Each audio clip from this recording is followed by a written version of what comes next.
Le mercato ne dort jamais. Et sur All Coolers, on est là pour vous servir les infos les plus chaudes, sans filtre. Alors si tu veux tout savoir avant tout le monde, abonne-toi, active la cloche et surtout commente ce joueur, tu le veux ou pas au Barça. On en débat dans les commentaires comme une vraie famille culée. On se retrouve très vite pour la prochaine exclusivité. Visca Barça. Tout commence cette semaine, quand Bilbao publie un communiqué glacial. Le club basque accuse ouvertement le Barça d'agir en dehors des règles, de s'intéresser publiquement à un joueur sous contrat jusqu'en 2027 et d'enfreindre l'éthique du mercato. Il vise directement Deco, le directeur sportif du Barça, qui avait osé dire tout haut ce que tout le monde savait: le Barça veut Nico Williams. Et comme si ça ne suffisait pas, il remercie publiquement la Liga pour leur transparence, comme pour dire « On vous surveille, Barcelone ». Une tentative claire d'intimidation. Mais Joan Laporta n'a pas fui. Présent à la Koeman Cup, il saisit le micro et réplique avec calme mais autorité. Chacun doit faire ce qu'il a à faire. Le Barça agit selon ses intérêts, en respectant les règles. Bilbao peut faire ce qu'il veut, nous, on suit notre stratégie. Un message clair. Le Barça n'a de leçons à recevoir de personne. Et ce n'est pas tout. On travaille dur pour surmonter les obstacles. On ne se sent ni lésé, ni persécuté, et on est prêt à profiter des opportunités du marché. Traduction: si une clause peut être payée, elle le sera. Et si Nico Williams est une opportunité, alors le Barça est prêt à frapper. Mais pourquoi un tel chaos autour de Nico Williams? Parce que Nico n'est pas un simple ailier. À 21 ans, il est rapide, explosif, formé en Espagne, et vient de sortir une saison énorme avec Bilbao. Il brille avec la Roja à l'Euro, et surtout, sa clause est claire, autour de 58 millions.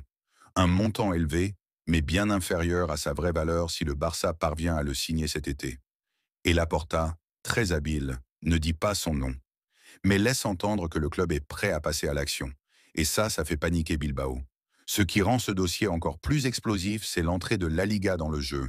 Tebas, fidèle ennemi du Barça, discute avec Bilbao, leur donne des infos sur les finances des Catalans. C'est comme si l'Athletic utilisait la Liga comme un bouclier.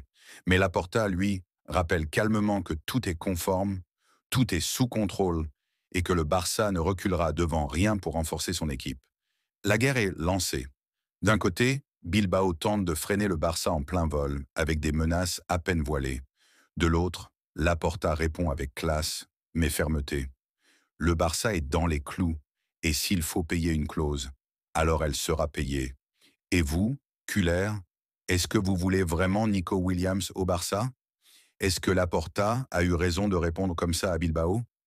Dites-le moi en commentaire, je lis tout et on en débat comme toujours, entre vrais amoureux du club. Depuis qu'il est en poste, Deco ne lâche pas l'affaire. Il scrute la planète foot à la recherche de jeunes talents capables de briller au Barça. On a déjà vu arriver Mikayil Faye, Ibrahim Diarra, David Oduro, des paris pour l'avenir, des noms encore inconnus. Mais croyez-moi, Zé Lucas, c'est un autre niveau. À seulement 17 ans, il est déjà professionnel avec Sport Recife, au Brésil. Il a joué 17 matchs en première division, plus de 430 minutes, et tenez-vous bien, il est titulaire sur 5 de ses 6 derniers matchs. Un bébé face aux adultes, mais un bébé qui régale. Et ce n'est pas tout. Zé Lucas est aussi le capitaine du Brésil U17. Il a mené la Canarinha au titre de champion d'Amérique du Sud, en début d'année. Et oui, le Barça avait envoyé ses scouts spécialement pour lui. Deco l'a suivi, analysé, étudié, et là, selon Marca, les négociations sont en phase avancée. 1,88 m, milieu défensif moderne, capable de casser des lignes, de défendre, de relancer, et même de jouer plus haut quand il le faut.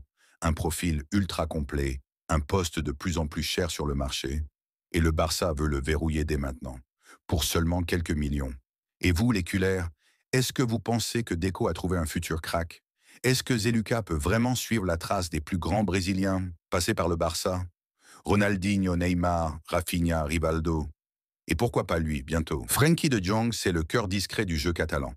Celui qui, match après match, équilibre, relance, distribue, récupère. Depuis 2019, il est là. Il a vécu les galères, les blessures, les crises financières, mais il n'a jamais trahi le club. Et aujourd'hui, alors que son contrat se rapproche de la fin, le Barça veut lui offrir un nouveau chapitre. Ce week-end, lors d'un tournoi de golf caritatif organisé par Ronald Koeman, Laporta a surpris tout le monde. Il a déclaré « Nous souhaitons que Frenkie reste ici pendant de nombreuses années. C'est un joueur clé de l'équipe. » Des mots forts, sincères, symboliques, surtout venant d'un président qui, on le sait, avait envisagé son départ il y a 2 ans pour sauver les finances du club. Mais les temps ont changé. Et le lien entre la défense et la création. Et avec Pedri d'un côté et Dani Olmo de l'autre, si son transfert se confirme, on tient peut-être le meilleur milieu espagnol-européen des années à venir. Son profil est rare, capable de casser des lignes balle au pied, résistant à la pression, solide défensivement et fidèle au style Barça. Son contrat actuel expire en 2026, mais le Barça ne veut pas attendre la dernière minute. L'objectif ? Éviter un nouveau cas d'Embélé et sécuriser l'avenir avant que les géants européens ne viennent frapper à la porte. Et Frenkie, lui aussi, l'a déjà dit plusieurs fois, « Je veux continuer ici, je suis heureux au Barça ». C'est donc une volonté commune. Reste à s'entendre sur les conditions financières. Après Yamal, après Cubarsí et bientôt peut-être Gavi et Balde, le Barça est en train de verrouiller l'avenir. Et dans ce puzzle, Frenkie de Jong est une pièce maîtresse. Cullers, est-ce que vous pensez que Frenkie doit être prolongé coûte que coûte? Faut-il même le nommer capitaine de l'équipe dans les années à venir? Dites-moi tout en commentaire, je vous lis et on en débat ensemble. C'était l'une des belles surprises du mercato hivernal. Wojciech Szczęsny, tout juste retraité, est appelé par le Barça pour remplacer Ter Stegen, blessé gravement au genou. À 34 ans, tout le monde pensait que c'était fini pour lui. Et pourtant, il arrive à Barcelone, retrouve Lewandowski, son pote de sélection, et surtout, il brille sous les ordres d'Hansi Flick. Calme, solide, décisif, Szczęsny a rassuré la défense et conquis le vestiaire. Mais aujourd'hui, la question est là. Va-t-il rester une saison de plus? Le Barça le veut. Laporta, Deco, Flick, tout le monde est pour. Mais Szczęsny, lui, n'a encore rien décidé. Il est actuellement en vacances avec Lewandowski en Turquie. Et selon Sport, il ne veut pas parler contrat pour l'instant. Il veut du repos, du recul. Et le club respecte totalement son choix. Un homme de principe qui veut d'abord réfléchir avec sa famille avant de s'engager. Et pendant ce temps, le Barça avance. Johan Garcia, formé à l'Espagnol, vient de signer. Et ce n'est pas pour rester sur le banc. L'objectif est clair. Il sera le nouveau numéro 1. Et ça change tout. Ter Stegen pourrait être poussé vers la sortie. Inaki Peña n'aurait plus sa place. Et même le jeune Ander Astralaga est déjà envoyé en prêt à Grenade. Une révolution est en cours dans les cages catalanes. Dans ce contexte, que va faire Szczęsny? S'il reste, ce sera en numéro 2 expérimenté, un mentor, un cadre. S'il part, ce sera par la grande porte, après avoir aidé le Barça quand il en avait besoin. Le club est confiant. Les médias espagnols aussi. Mais tant que Tech ne parle pas, le suspense reste entier. Ce dossier n'est pas qu'une histoire de contrat. C'est une question d'homme, de loyauté, de passion. Et au Barça, on sait ce que Wojciech Szczęsny a apporté. Et on sait que s'il décide de rester, ce sera pour l'amour du club. Et vous, Cullers? Vous voulez que Szczęsny reste une saison de plus? Est-ce que Johan Garcia est prêt pour être le numéro 1? Est-ce que c'est la fin de l'ère Ter Stegen? Dites-le moi en commentaire. Je vous lis tous comme toujours. Et si vous kiffez ce genre de vidéo, n'oubliez pas de liker, de vous abonner à All Cullers et d'activer la cloche pour ne rien rater du feuilleton de l'été. Selon Sport, la Juventus revient à la charge pour Araujo. Igor Tudor, le nouvel entraîneur turinois, en a fait sa priorité. Ils étaient déjà sur le dossier cet hiver, mais cette fois, ils seraient prêts à mettre entre 25 et 30 millions d'euros sur la table.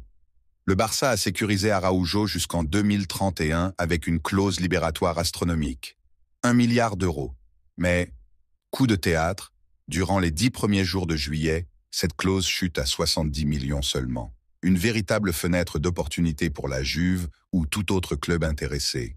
Depuis l'arrivée de Pau Cubarsí et la présence d'Iñigo Martinez, Araujo n'est plus le titulaire indiscutable qu'il était. Il est passé en 3e position, ce qui pourrait pousser le Barça à envisager son départ, comme l'a laissé entendre Deco, confronté à une surcharge de défenseurs centraux. Dans un mercato où le Barça cherche des liquidités pour boucler d'autres dossiers chauds, comme le transfert de Nico Williams, la vente d'Araujo semble être une option sérieuse. À noter que d'autres défenseurs comme Christensen ne partiront que si un accord amiable est trouvé. Le club catalan va devoir faire des choix difficiles. Est-ce que Ronald Araujo va quitter le Barça? La Juventus saura-t-elle saisir cette opportunité unique? Culers, dites-moi ce que vous en pensez en commentaire. Araujo doit-il rester pour se battre? Ou faut-il laisser partir pour renforcer d'autres secteurs?